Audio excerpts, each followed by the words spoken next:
Chapter 18, Psychedelic Rock and Roots Revivalists by Kayla. The social tone of the late 1960s was one of youthful rebellion to materialism and political policies of the adult establishment due greatly to the war in Vietnam. As the international conflict escalated, university students became outraged that the old establishment was sending young people into a war that had never been officially declared. So as a form of rebellion, young people formed lifestyles that ran completely contrary to the morals and ethics of the previous generation. Hippies were the epitome of this new youth culture, preaching love not war, and San Francisco and Los Angeles were the focal points of this new lifestyle. Things like sex and drugs were now openly experimented with, aided by the development of birth control pills and hallucinogenic drugs, and San Francisco was again the focal point for this new lifestyle. Eventually, almost everything got taken over by drug popularity, from TV shows like Sherlock Holmes to children's stories like Alice's Adventures in Wonderland. Everything had to do with drugs now. To appeal to younger crowds, concerts in San Francisco clubs would use entrancing, repetitive, rhythmic music and disorienting light shows to stimulate or enhance the drug experience. Popular places quickly realized that to gain more attention, all they had to do was find a way to add to the drug experience, so they would play music at unprecedented levels of loudness, causing an almost numbing effect. Since doing drugs was the new big thing, music was also unabashedly drug-related, and songs would now reach up to half an hour long instead of what had been the normal 3 minutes, most likely so there would be no interruptions in the partygoers' experiences.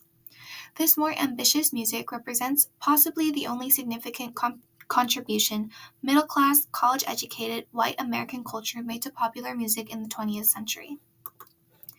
The Grateful Dead was the psychedelic era's most beloved band, as well as its most enduring, their fans reaching across generations, and they created a world of hippie fashion and heavy drug use that continued for 25 years. It had no luck with commercial appearances, and instead was primarily a live touring act, and was so popular it had basically a cult formed around attending their performances. When FM radio was created, it couldn't duplicate what was played on AM, which led to a lot of unused airtime. The unused time was then taken up by longer experimental music, spreading the music scene of San Francisco to the rest of the country. In 1965, Jefferson Airplane was the first San Francisco band to sign with the major label RCA, and their music was a folk and R&B hybrid created from the different musical backgrounds of the members. Eventually, one of their members left, and Grace Slick replaced them.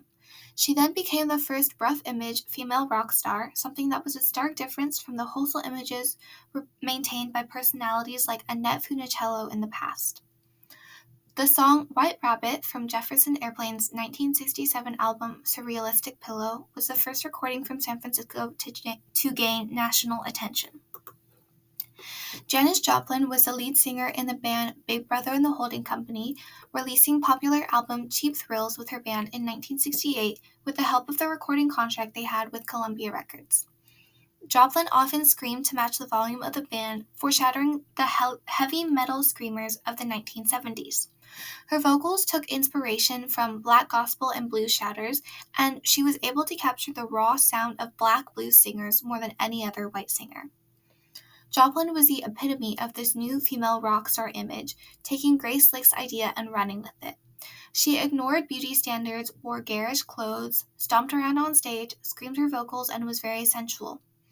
Joplin eventually left her band and went solo in 1969. Then she decided to form another band called Full Tilt Boogie, but died of overdose before the first album's release. The artistic height of the West Coast rock scene was achieved by Jimi Hendrix, who harnessed newer techniques of distortion and feedback, adding radical new techniques to elevate electric rock guitar, and he was well known for his improvisations too. He was born in Washington in 1942 and started out as a sideman for R&B acts like the Isley Brothers, Little Richard, King Curtis, and more, but decided he wanted more and eventually formed his own band called Jimmy James and the Blue Flames in 1965. Because R&B was more popular in England than the US, he moved there in 1966, not debuting in America until a year later in 1967. At his debut, he played guitar behind his back, with his teeth, and with the microphone stand. Then he ended the show by dousing it with lighter fluid and burning it. He would also play a right-handed guitar left-handed, so the low strings were positioned on top, and he harnessed the effects of amplifier distortion and feedback in his music. He used many external effects like a fuzz tone box for distortion, a wah-wah pedal to alter the timbre of the guitar. He harnessed the effects of amplifier distortion and feedback. He manipulated speed to create unique sounds in his songs, and he used a unified box that stimulates the swirling sound of the rotating speakers found in a Leslie speaker cabinet. After a while, he came to realize that his audience appreciated his onstage theatrics more than his actual music, and he began to resent them for it. So he broke up his band and formed a new all-black trio, Band of Gypsies. He then opened his own electric Ladyland studio for intimate jazz sessions, but like most other popular artists, he died of intoxications. LA's style was much darker than San Francisco, having a more cynical, introspective, and brooding mood to it. The most legendary band of Southern California was The Doors, a group distinct from any other band of the time due greatly to their electric organ work. They borrowed stylings from West Coast surf guitar, jazz, blues, European classical music, British and San Francisco psychedelia, and Middle Eastern music. Their vocals were deep, rich, and often saturated with studio reverberation, and their lyrics were often thoughtful, dark, and poetic, inspired by the writing of classic figures of literature and poetry. The Doors signed with Elektra Records in 1966 and released their first album, The Doors, in 1967. Light My Fire was one of the Doors' biggest hits, including an extended-length, ambitious instrumental solo and a brooding view of love. It became a number one hit in 1967, creating a turning point for hit songs.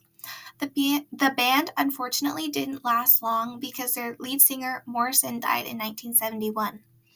Morrison was a druggie and an alcoholic and was occasionally dysfunctional at concerts, as proven when he exposed himself to the audience at a performance in Miami.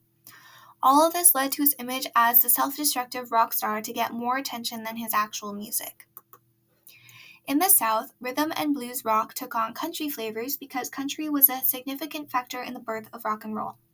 The most popular country rock group was the Eagles, a band whose music moved easily along the continuum between rock, folk, and country by utilizing acoustic guitars, banjos, and soft vocal harmonies.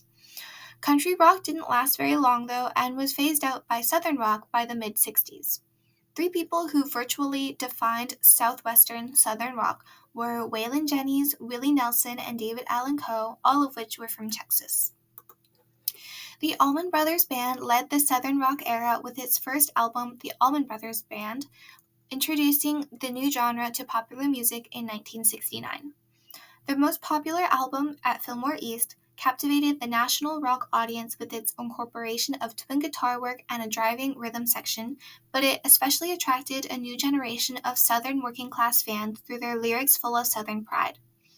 Many other rock bands attempted to copy the Allman Brothers' style, but Lynyrd Skynyrd most closely matched the style and stature.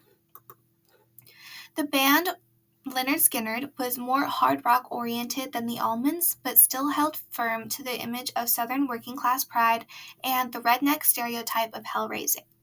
The group came to an unfortunate ending when their private plane crashed, killing 3 of its members in 1977. Further to the countryside of Southern rock were the Charlie Daniels Band and the Marshall Tucker Band. The Charlie Daniels Band had a strong rock boogie beat and was able to easily cross between rock and country audiences because of it, and their biggest hit was The Devil Went Down to Georgia. The Marshall Tucker Band had a softer sound using the flute and saxophone and were more successful as a concert group than as recording artists. West Coast rock bands sought distinctive new blends of folk and country music in the late 1960s and 70s and had a stellar roster of folk rock country bands.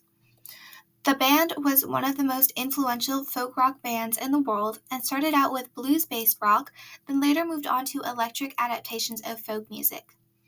The band's blend of folk, rhythm, and blues, classical, gospel, and rock and roll elements were very popular. These are my sources. Thank you so much for watching.